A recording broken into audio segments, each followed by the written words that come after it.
Hey folks, it's Maxie here. Welcome to some TEW action. It's probably been the first time I'd say maybe 3-4 weeks that I've been on this save. So remembering what had happened at the last pay-per-view and transitioning into Revolution was a bit of a challenge. I've been on the game. I've been on the game a lot. I have been absolutely hooked like nothing else to the Afghanic mod. I've managed to do 10 years on it so far. And I'm absolutely having a blast. And if you're on the Fantasy Books or subreddit, you'd have probably seen me posting about it and just having a great time. So yeah, it's fun having 2 saves on the go. This one, as I say, the bread and butter, the one we're aiming to get all those accomplishments, achievements, whatever you want to call them. And I think I had a rough idea of what I wanted to do going forward in terms of this event. Blood and Guts and Double or Nothing, so it was they're fine, but it was just remembering what the short term was before the longer term plans. We're also going to have another event in there, which is going to be called Legends of the Sky, I believe. Rey Mysterio and Jeff Hardy retiring within the space of a week together, so we'll do a pay-per-view honouring both, similar to the one we've done for Sting and for the phenomenal AJ Styles. I've also decided to can Impact Wrestling. It's back to a one-player save. There'll be no more Impact videos. They are still my development company. I've shut down the development factory, Ice Ribbon, you name it. Every single worker is with Impact. They're running 4 shows, 1 A show, lots of B shows to try and help everyone develop, just so I can focus on all Elite Wrestling. But we have a mega stacked show tonight. I'll explain the storylines as we go along, where I'm going with certain things, etc, etc, etc. So without further ado, let's crack on. This is AEW Revolution in 2026.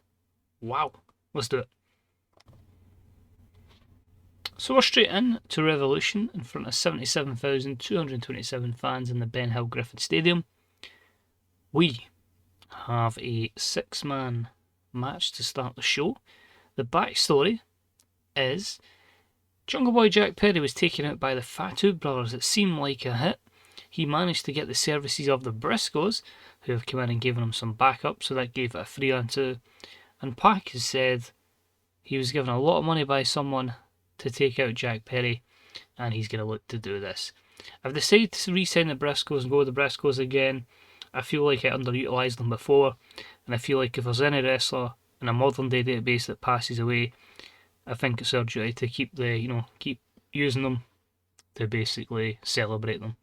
I was unsure when I done it with Brody Lee, but I think going forward, any wrestler that should pass away, we're just going to keep using them, and we're just going to celebrate the fact that they're in there.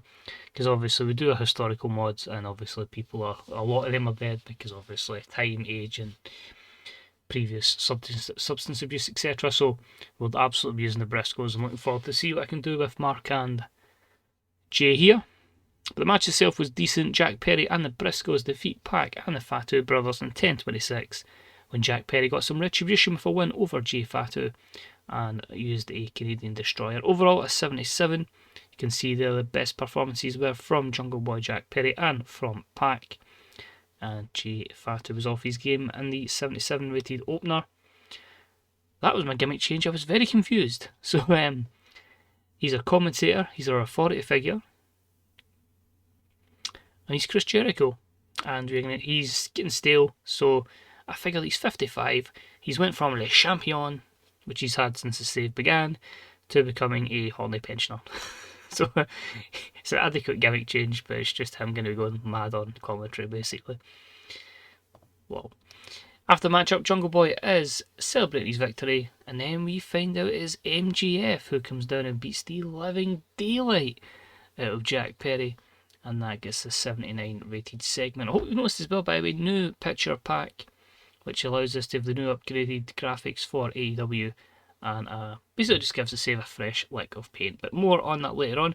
Just to also add, because obviously I've not done a show since it, on one of the prior episodes of Dynamite, we had Jack Perry alongside Stone Cold Steve Austin, and Jack Perry decided it was time to relinquish the championship belt he had, which was the Lucha Underground Championship. However, as it has been retired, we will now have Jungle Boy Jack Perry as your reigning All-Atlantic champion. So that's how it managed to debut. I just felt like the Lucha Underground Championship just didn't fit into what we were doing. It was a nice idea at the time, that, and the gift of the gods, but now we have the All-Atlantic Championship here in All Elite Wrestling.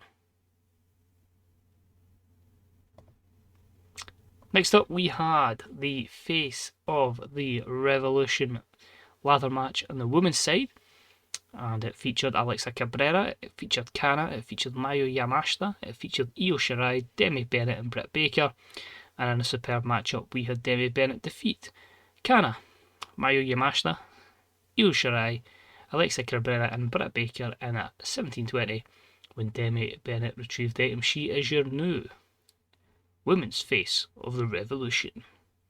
Overall, a 79 rated matchup. It can be appreciated, by the way, every woman in this match over an 80 performance. So fantastic stuff there. I'm looking forward to see what we can do with Demi going forward. I, of course, always need to get a segment that gets 100 rate, so we have less emphasis on the main event matchup.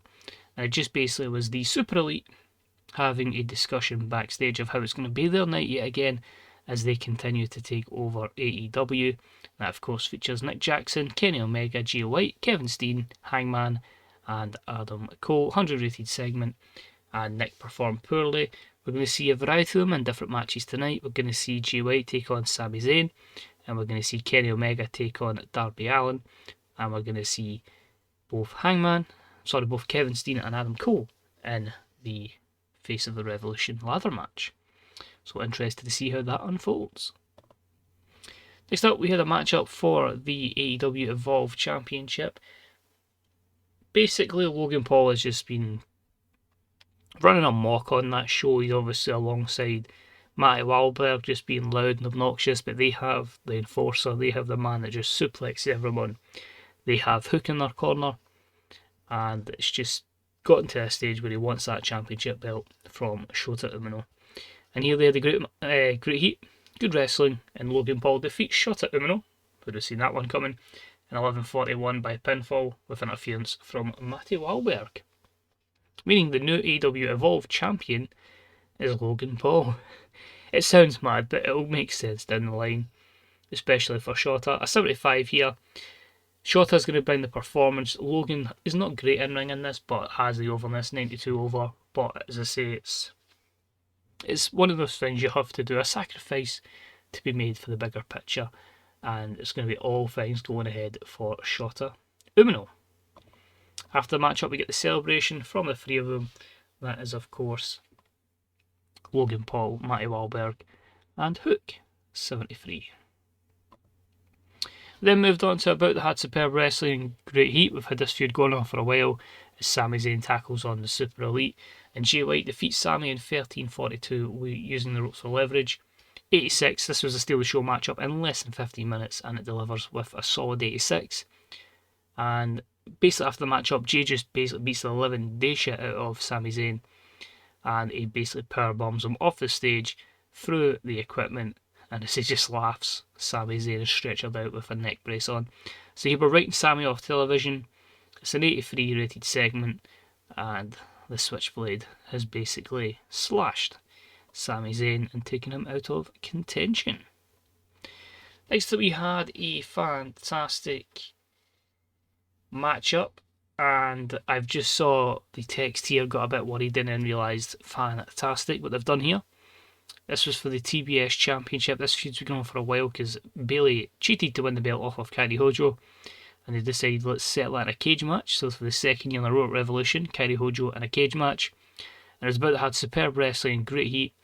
Bayley Rose defeats Kairi Hojo in just under 20 minutes when Bayley escaped the cage.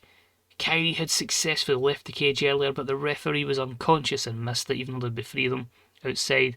And Bayley Rose makes defence number 2 of the TBS Championship. 89. If this had psychology, you could have saw this match up in the 90. But that's fantastic for these two. Proper hatred between them. And Bayley retains within the confines of a steel cage. So good on them. Delighted with that. Next up, we then hear some words from MJF speaking about his actions earlier on. And he says he finds it a disgrace that while he's been injured the last couple of months, which he's soon to be cleared, that people like Jack Perry been getting away with getting title shots and, you know, him, world champion material, really? He says it doesn't matter if it's Walter or if it's going to be his opponent who comes out tonight with the championship, they're just going to be waiting there for MJF. And Jack Perry's just going to be some little simpleton that's going to be taken out the way by MJF. Because he's better than you, and you know it. 86. Next up with the men's Face of the Revolution ladder match. It seems like these matchups are probably capped because all performances way over an 82 here, and that is what the final rating was. But in a bout that had superb wrestling and great heat, it was Will Ospreay from the Carnage brand that defeated Keith Lee, Kevin Steen, Adam Cole, Cody Rhodes and Swerve Strickland in 21-17 when Will retrieved the item. So he gets a championship matchup. It's interesting here because I felt like this was an opportunity that I could have it where Swerve and Keith compete at the main event level, and Cody and Will can kind of use it as a, you know, little kind of we want off Carnage, get us back to the main rosters, you know, the main two rosters to give us an opportunity. So overall an 82, and I'm happy with that. Next up, and it's so close to a 100 rated matchup. These two have went on it at a pay-per-view for the IWGP US title. They've been feuding back and forth for that belt. I feel like it might be because he gave a motivational speech that they got to this level, but an exceptional matchup. Kenny defeats Darby in 26-40 with a one-winged angel. Third defence of the belt, 97. It could have main evented, and both guys gave us a 93 performance. So fantastic there, kept it quite open. Any negatives? Kenny's declining physical ability. That is not what we want to see at this moment in time, but yeah, 97. Absolutely fantastic stuff here. I think if that was main eventing, I think we can pretty much just say that was a 100 rated show if that was the case, but it's not. The world title is the main event. We have a little confrontation backstage where we have two heels talking, and it's just Demi Bennett saying, well, you've got Mayu Iwatani in the co-main event for the Women's World Championship. Let's just say you won that then, Mercedes. I don't think you'll be champion for very long. So just remember that if you do win tonight, I'm coming for that championship belt and cashing in this Face of the Revolution case, check, whatever it may be within that. Has Tony ever explained what's in it? Well, in fact, is it not just usually a brass ring they collect? Aye, we can have a case. Don't really like the idea of the brass ring. So, 82. Oh, and this match was stellar as well. And about that had superb wrestling and good heat. FTR against Moxley and Tyler Black and the Cult of Lucha. Storyline here is basically the continued beatdowns of Tyler Black by FTR. Moxley's been having a bit of an issue with both the luchadors on Rampage as well, so it just decided triple threat tag match. But it's FTR that pick up the win over Moxley and Tyler Black and the Cult of Lucha in 24-28 when Cash Wheeler pinned Penta El Zero M with a big rig following a distraction from the returning Rey Fenix, and FTR make the sixth defence of the AEW World Tag Titles. All great performances there. Tyler Black with the worst win, 84, says a lot. Moxley brought a 95, Dax brought a 94. So I just want to say here, I felt like, because it is just a sandbox game and it's like have as much fun as you want, I felt like it was a bit crap that I lost Rey Fenix, one of my favourite guys to watch, because of his career-ending injury. So, might have edited that a little bit to bring him back. He's now unretired, he's now going to be a full-time wrestler. I haven't completely changed his body, like he's still like 50 damage on his back, so it's still like he can go, but nowhere near to his prime basically. It's like, how would view Saraya IRL at the moment? It's like, obviously she's back wrestling. We didn't ever think she would be, but there is always going to be that risk, and it's never going to be 100%. It's just one of those kind of ideas. But I thought, screw it, man. We've practically signed the whole of the wrestling world anyway, so why not just bring Rey Fenix back? And truthfully, if it happens with Starlight Kid, I'll probably do the exact same again. Got to chase that 100 rating. And then we got another 94. The greatest women's match in AEW history has taken place. The rematch, I feel like this was the chance. We gave them 2 out of 3 falls to determine the proper full-time, yes, it's definitely them champion. An exceptional matchup. Mayu Iwatani has defeated Mercedes Varnado in 28-14 by 2 falls to 1. She won the first fall and then she won the final fall with a Dragon Suplex. She makes her third defence of the AEW Women's World Championship. A 96 for Mayu. and 90 for Mercedes, 94 overall, and she's getting better at her gimmick. Fantastic. I knew these two were going to do well. Did I think they were going to get in the 90s? I did not. So delighted. I think we're going to see the end of the Vernado character, but I think it might be time for some money, and we'll see if that picture's in this new updated face pack and maybe change her to Mercedes Money. Which leads us to our main event. So I'm going to run this down before we go here. I couldn't think of who I wanted to face Walter at this moment in time. I was going to go with a 6-way match, but remember they had the ladder match. So I thought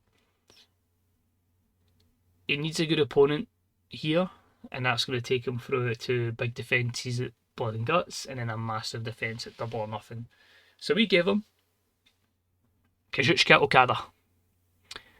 Skills are fantastic in this. The overness in the States is not great. It was still like mid-60s, so I have a bit of concern.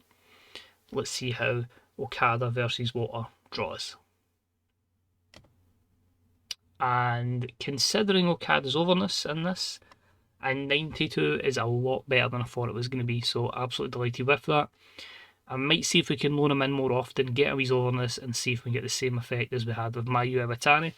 Because as you saw, like, she's now delivering every set away just purely on that basis. So, superb wrestling match, good heat as expected. Walter defeats Kazuchika Okada in 29:48 with the lariat.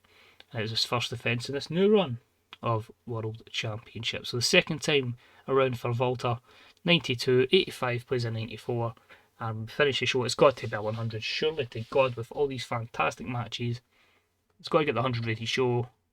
It's a 99? No. The promo side maybe wasn't the best, and I think that's what's killed it. But so many great matches. That's probably the most collective run of great matches I've had. And what I like about that is, so many of them are more storyline based than they are going for a great match. The only one I'd say going for a great match was this, the main event. You know, these have been feuding for a bit. They've been feuding for a bit. They've been doing bits. Same with Bailey and Carrie, and it's all paid off. So the 99 is still good. Obviously it's a 99, but it could have been so close to 100. Could have been. Logan Paul, if only you had a good match. But yeah, looking forward to going forwards. As I say, there's going to be a wee bit of movement and stuff, a lot more storyline stuff. Because that's what I want to get back into the rhythm with this save, was storyline, because we've seen here, it pays off, and there's some good stuff coming, especially Double or Nothing I'm excited for. So hopefully, if I keep up to date with the schedule, we should be back next week with Blood and Guts. The video after that will be the Legends of the Sky. We'll have a lot like kind of just fantasy matches. We'll have stuff like maybe Rey Fenix versus Kenny Omega or something. I don't know, but we'll put just matches that don't really have too many storylines implications together.